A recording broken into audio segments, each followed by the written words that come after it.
Hello, so welcome to the station on imaginary and complex numbers. What you're going to want to do is grab one of those papers that are in the middle of the station here and follow along on the two problems we're going to work on.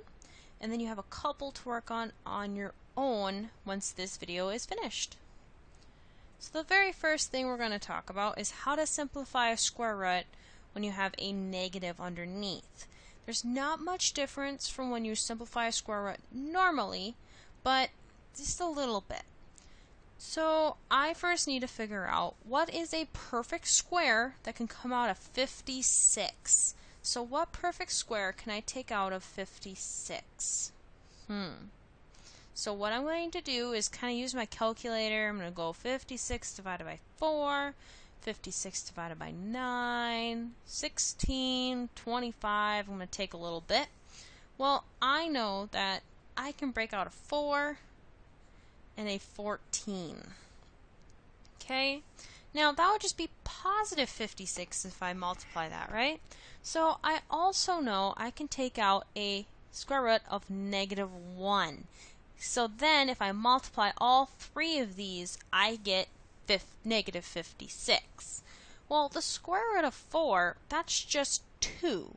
So this 14 is going to come along for the ride, because you can't take another square root out of 14, I don't think. Square root of negative 1, though, that is code word for I. So he's just going to kind of slide in right there, right by that 2, but in front of the square root, just so in case we don't want to lose him. So 2i square roots of 14 is the same as the square root of negative 56. So basically, if you have an I or a negative under the square root, that is an I. Then you just break down 56 just like normal. What about multiplying? So notice, guys, there is no sign in the middle here. If there's a sign, then you're adding or subtracting. If there's no sign, you're going to multiply. So we're going to multiply with foiling, okay? So we're going to first times first. Outsides, insides, and last. That's how we're going to FOIL today. So 6 times 3, well, that's just 18.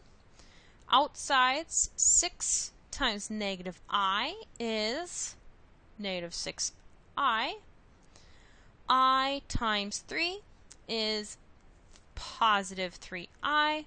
And I times negative I is negative I squared.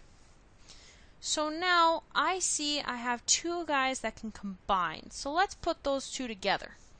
So I have 18 negative 6 i's plus 3 positive i's is going to give me negative 3 i's, right? Oops.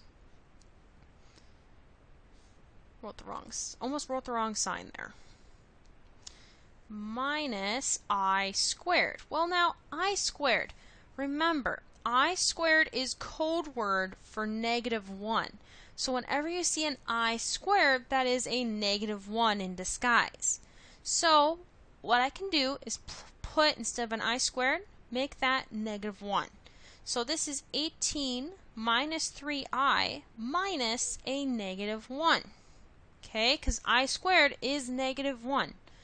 Well, if I have two negatives right beside each other, this is technically a positive 1.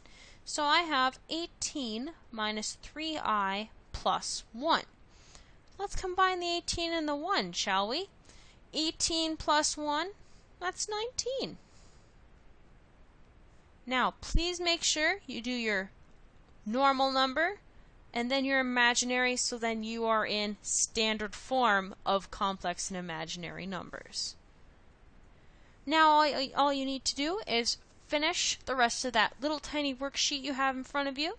When your entire group is done, go ahead and open the envelope and check your answers. Call me over if you need. See you later, Sabers.